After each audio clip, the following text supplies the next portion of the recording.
반갑습니다. 반갑습니다. 오늘 날씨가 참 좋네요. 어제까지만 해도 많이 춥더니 오늘은 또 날이 변해서 좀 따뜻한 날씨가 됐습니다. 참 부산은 살기 좋은 도시 같아요. 서울에 비하면 많이 따뜻하고, 단 하나 흠이라고 하면은 이제 바람이 좀 세다는 거. 역시 그 바닷가가 있어서 그런지 바람이 세더라고요. 춤바람도 세고 여자 바람 세고 남자 바람 세고 돈바람 세고 그렇습니다. 자, 오늘 감사합니다. 와주셔서. 자, 오늘은 원래는 이제 선문 촬영하는 날인데 오늘 이제 제사가 하나 있고, 그래서 오늘은 이제 제가 가장 대승불교의 근간이 되는 반야심경의 공사상에 대해서 한 부분 정도만 말씀드릴게요. 그래서 좀 정리를 해서 갖고 왔습니다. 동행이인이라고 프린트 보시면 동행이인이 있습니다. 동행하는 거예요, 두 사람이. 동행이라는 건 두 사람이 동행하는데, 한 사람은 일상적 자아고 또 하나는 본질적 자아입니다. 일상적 자아라고 하면은 자기 감정, 욕망대로 움직이는 자기입니다. 또 본질적 자기는 그것에 호소해서 경종을 울리는 자기입니다. 근데 자아, 자기라고 이렇게 말을 조금 구분했었는데, 자아는 조금 안 좋은 의미로 쓰죠. 그 자기는 좋은 의미로 쓰는데, 이런 뭐 꼭 구분할 필요 없습니다. 일단 자기라고 하는 것이, 자아라고 하는 것이 있는데, 이것이 욕망에 휩쓸려서, 감정에 휩쓸려서 쓰기는 표면적인 자기가 있고, 그 안에는 본질적인, 말하면 부처님 같은 진리를 추구하는 그런 욕망을 컨트롤하는 그런 본질적 자기가 있다는 거. 이 두 가지 자기가 항상 우리가 동행하고 있다는 거. 항상 그거를 볼 수 있으면 그 사람이 깨달은 사람입니다. 깨달았다 해가지고 모든 게 잘 이루어지는 게 아니에요. 깨달은 사람은 어떤 일에 대해서 쉽게 컨트롤할 수 있는 사람입니다. 그러니까 현상적 자아라고 하는 거는, 일상적 자아라고 하는 거는 보이는 자기예요. 내가 뭘 하고 있다, 내가 뭐 이렇다 저렇다 하는 거 보고 있죠. 근데 그거 보고 있어도 그거를 자기가 옳다 그르다 하는 것에 대해서 좀 이렇게 망각하고 있는 게 많습니다. 자기에게 휩쓸려서. 근데 그 본질적 자기라고 하는 것이 내면에, 이런 보이지 않는 자기예요. 또 하나의 자기가 그렇게 하면 안 되지, 이렇게 한단 말이죠. 근데 또 일상적 자기가 괜찮아, 이렇게 둘이서 싸우는 겁니다. 그러니까 어느 것이 이기냐에 따라서 자기라는 것이 나타납니다.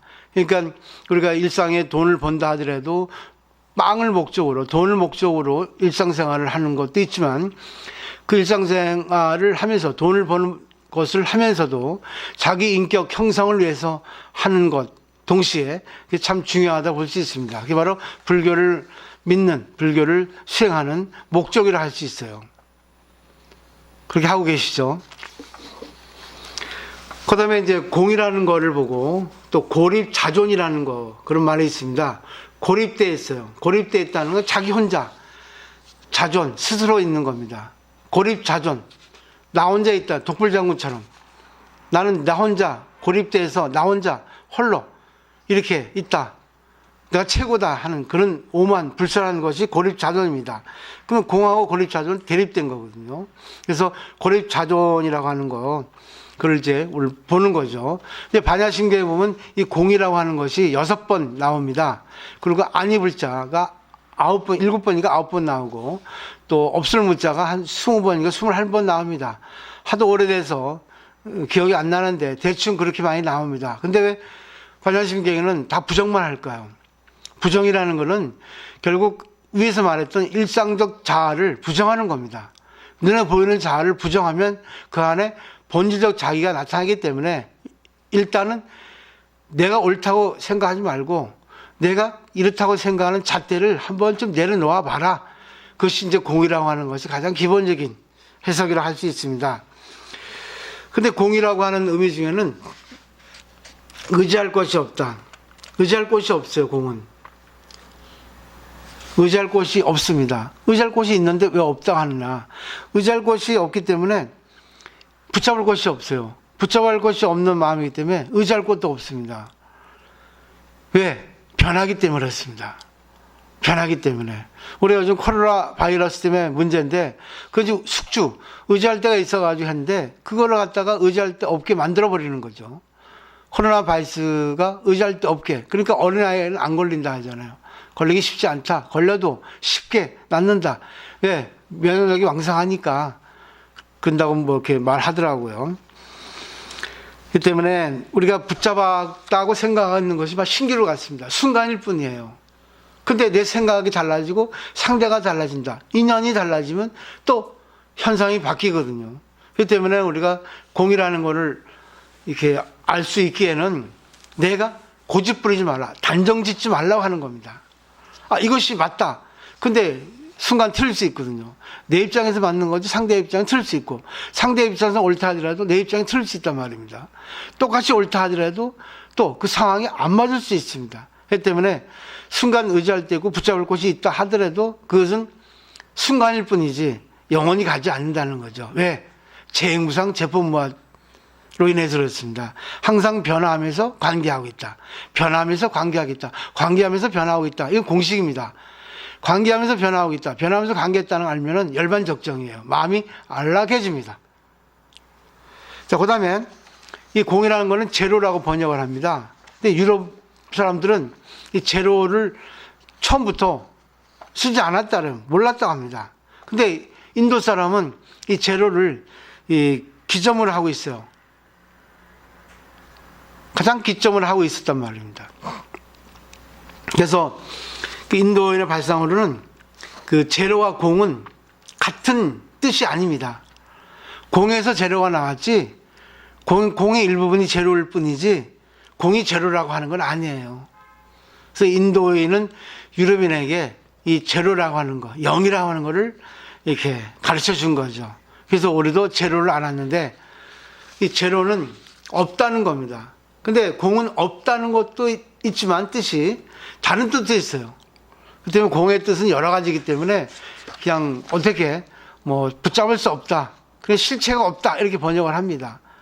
항상 팽장하고 있다 이렇게 또 번역하고, 비어있다라고 변화하고 그렇습니다. 자, 공은 원래 20가지가 있고, 그런데 크게 나눠보면 소극적인 공, 적극적인 공입니다. 그리고 소승공, 대승공. 소극적인 공은 신들의 공이고, 적극적인 공은 우리 대승불자들의 공입니다. 이 때문에 공을 함부로 이렇게 얘기했다가는 큰일 납니다. 근데 얘기해도 괜찮아요, 자기 생각하는 거를. 근데 상대가 다른 의견을 내서 오면 거기에 맞춰서 변하면 또 공이 변하는 겁니다. 그것도 공이에요. 그 모든 건 공이라 생각하면 됩니다. 이게 참 어려워요. 하루아침에 이것이 인식이 되는 건 아니거든요. 그래서 소극적인 공은 제로, 부정입니다. 없다 하는 거죠. 저 사람은 지금 나쁘다, 우리가 견해보죠. 색이죠. 보이는 거죠.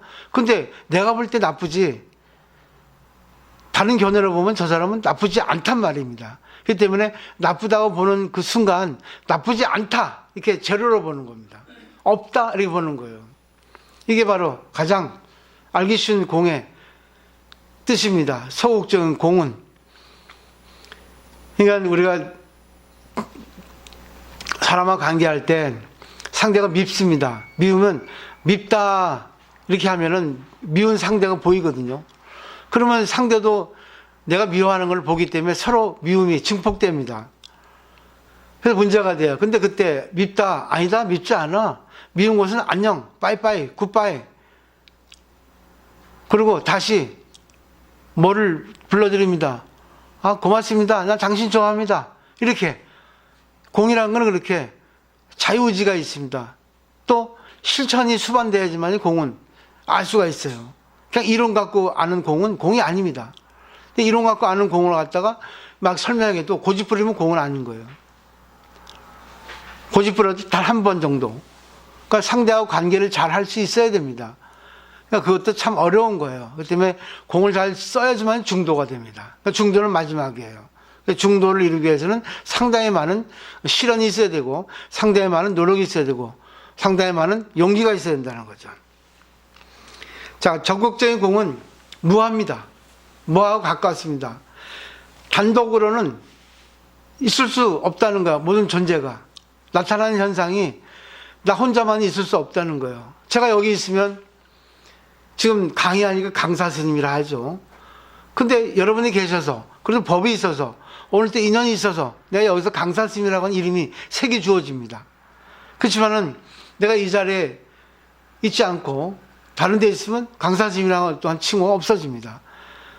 근데 이 자리에 있어도 강사 스님이라고 하지 않고 스님이라 할 수 있거든요. 그러니까 하나의 사물을 볼 때 독단적으로 존재하는 건 없다. 전부 인연이 연결돼서 모든 요소가 모여가지고 어느 현상이 나타난다. 근데 그것도 잠시 모였다가 흩어지기 때문에 그거는 인연 과합이다. 인연이 임시로 모였을 뿐이다. 이렇게 하는 거예요. 공이라는 거는. 근데 여기서 아까 무아라고 얘기했는데, 무아는 뭐 할까요? 고립자존의 반대입니다. 고립자존은 나 혼자 독단적으로 있는 거예요. 단독으로. 근데 사물은 사물 그것 자체만으로 다른 거하고 관계없이 존재하는 것은 이 세상에 하나도 없습니다. 대통령이 있기에는 국민이 있어야 됩니다. 나라가 있어야 됩니다. 이와 같이 모든 것은 연결돼서 나라고 하는 지금 존재가 임시로 탄생하는 겁니다. 근데 그 존재가 다른 인연이 갖춰지면 그 존재가 다른 존재로 변하게 돼 있어요. 근데 옛날에 30년 전에 제가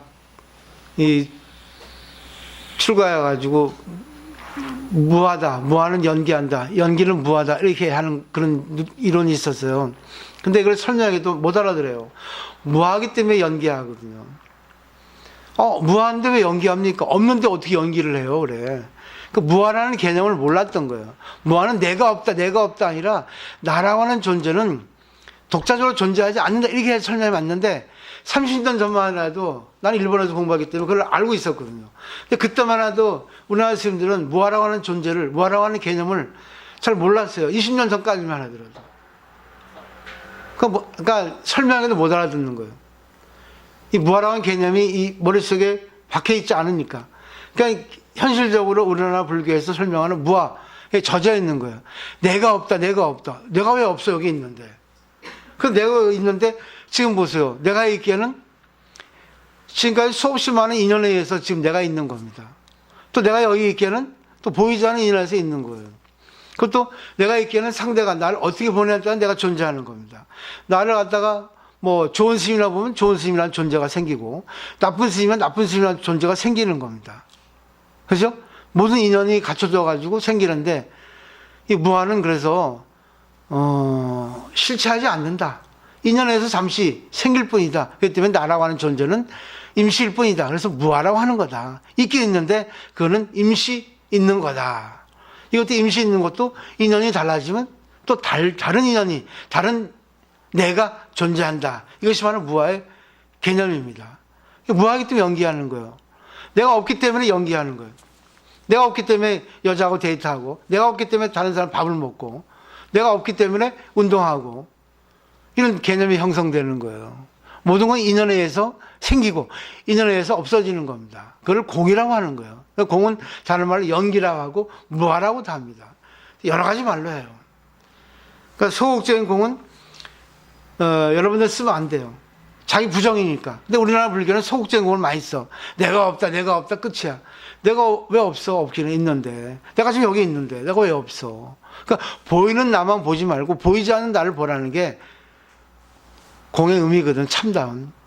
근데 내가 없다 하니까는 숨기는 거잖아. 눈 가리고 아웅하는 건 똑같아.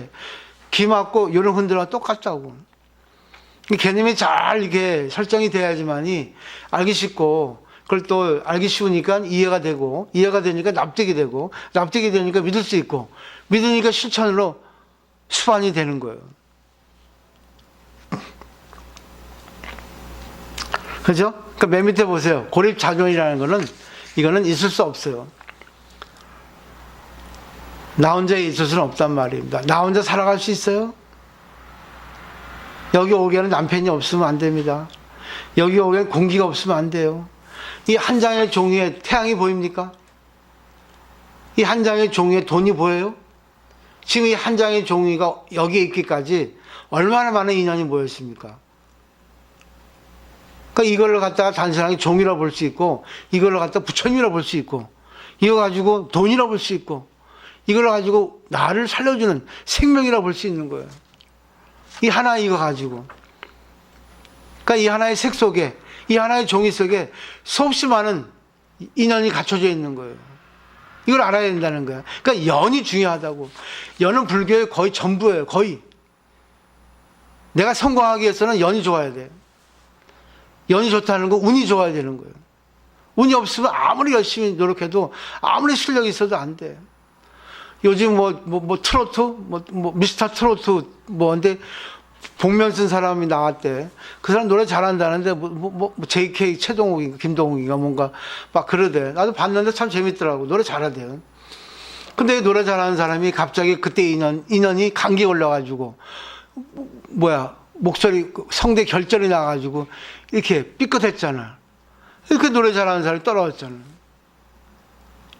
그 안에 인연인 거예요. 그럼 어떻게 하겠어? 누구 탓으로 돌리겠어? 왜 감기가 걸렸겠어?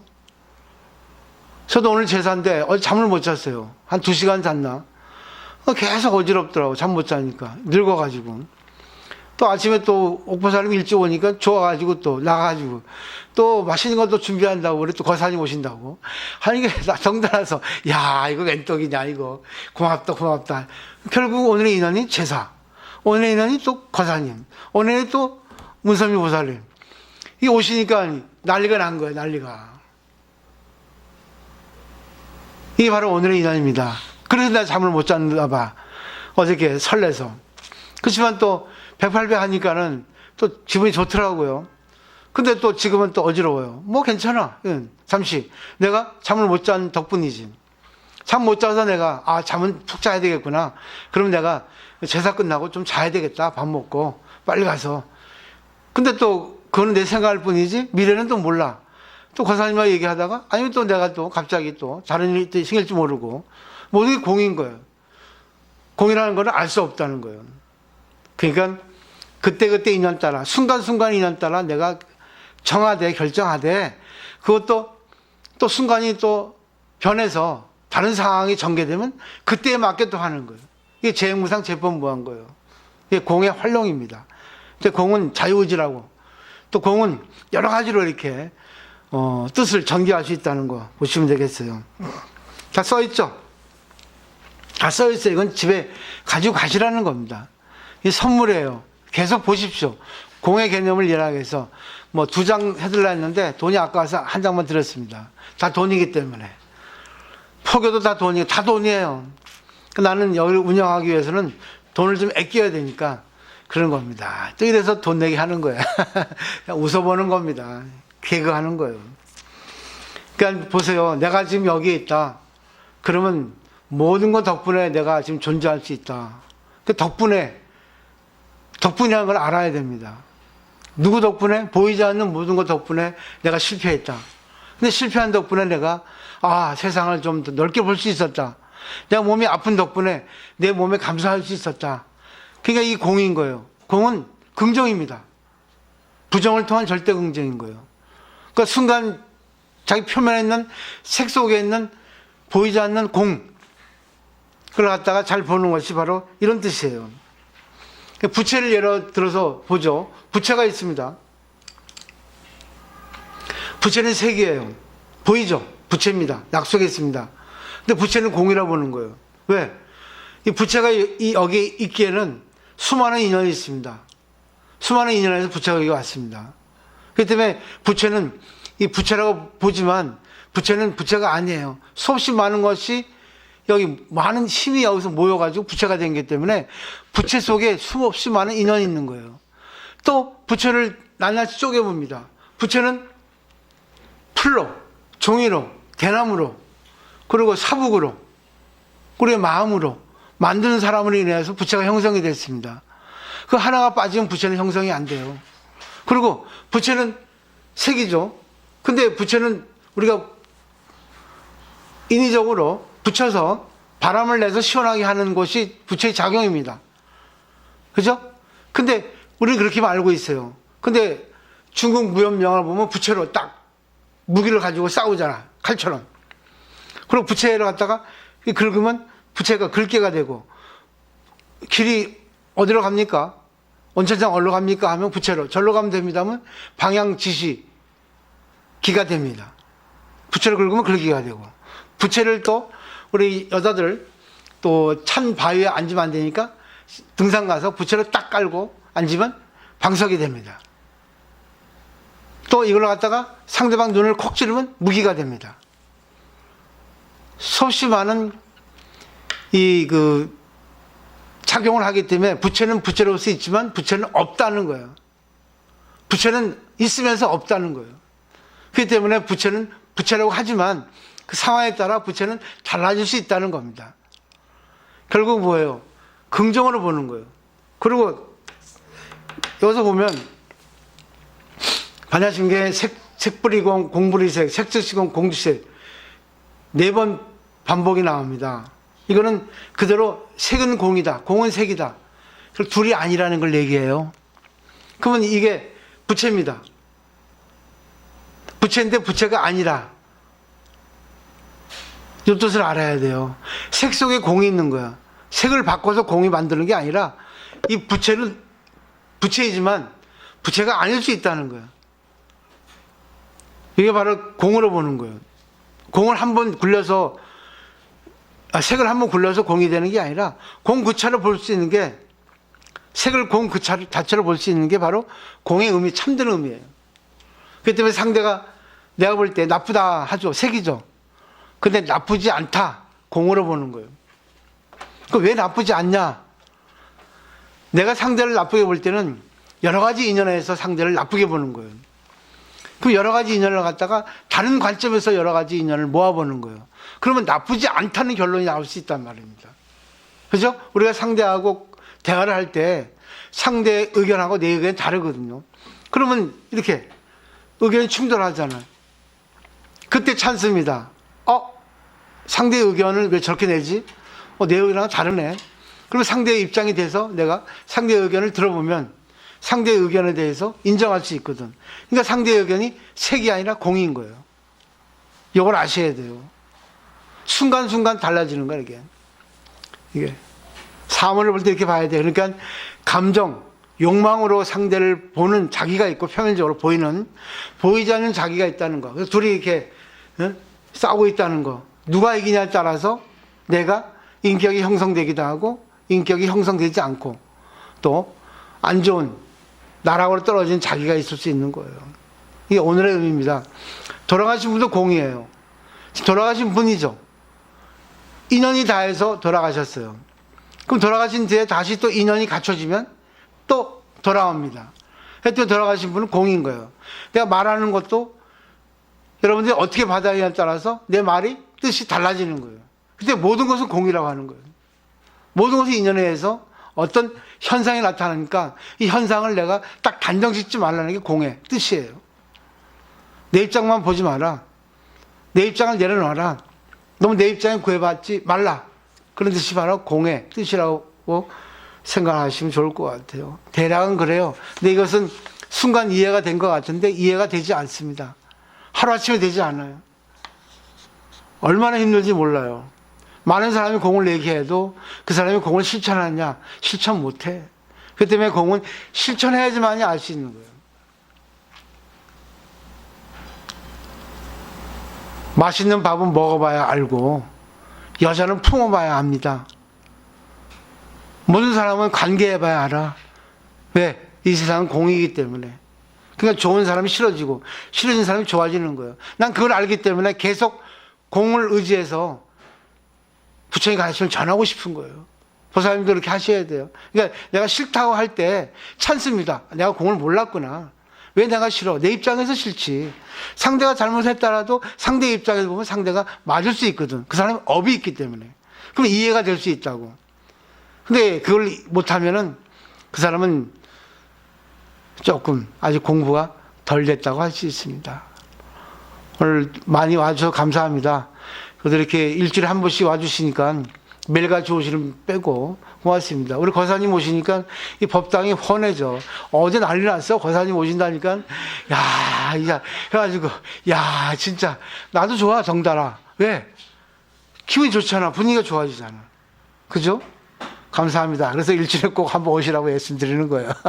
그래도 이걸 들었어요. 내일 바쁘시니까 오늘 오셨다고. 또 우리 또 운선민 보살님은 또 오늘 와주시니까 너무 감사해요. 요즘 공부가 많이 되신 것 같은 느낌을 들어요. 사실 토요일 날은 생활불교라 쉽게 공부하거든. 근데 월화수금 매일 하는 공부는 약간 이론적인 것도 있고 이렇게 이론과 생활을 접목시켜서 하기 때문에 조금 이제 정도가 깊죠. 그러니까 금요일 날 오신다고 말 들었습니다. 하여튼 언제든지 오시면 됩니다. 우리는 매일같이 공부를 하니까. 그리고 또 공부를 하시면 노후가 행복해요. 네, 그런 말이 있습니다. 어떤 시인이 얘기했는데 두 여자가 걸어간다. 한 여자는 젊은 여자, 참 아름답다. 또 한 여자는 늙은 여자, 더 아름답다. 그렇게 표현했습니다. 왜 그럴까요? 젊은 여자는 젊어서 아름다워요. 늙은 여자는 뭐가 아름답겠습니까? 정신이 아름답다는 거예요. 정신이 아름다운, 혼이 아름다운 사람은 왠지 이뻐 보입니다. 왠지 빛이 나요. 그리고 쭈글쭈글 주름이 왔다 갔다 이렇게 하더라도 왠지 이뻐집니다. 그 정신적인 아름다움이 바로 늙음의 가장 장점이지 않을까. 그 시인도 그렇게 얘기를 했거든요. 그런 걸로 의지해서 뭐 꼭 젊어야 좋다. 사실 젊은 사람 상대해봐요. 피곤해. 이거 달라 저거 달라 지 주장하고 양보하지 않고 지 주장 내세우고 고집 세고 얼마나 피곤합니까? 근데 나이 든 사람은 그래 다 받아주잖아. 그러면서 상대를 또 인도하잖아. 좋은 쪽으로. 그게 바로 연륜 아니겠습니까? 그게 노하우 아니겠어요? 그게 바로 정신, 혼의 아름다움이라고 저는 말씀드리고 싶습니다. 시인처럼. 오늘 감사합니다. 마치겠습니다.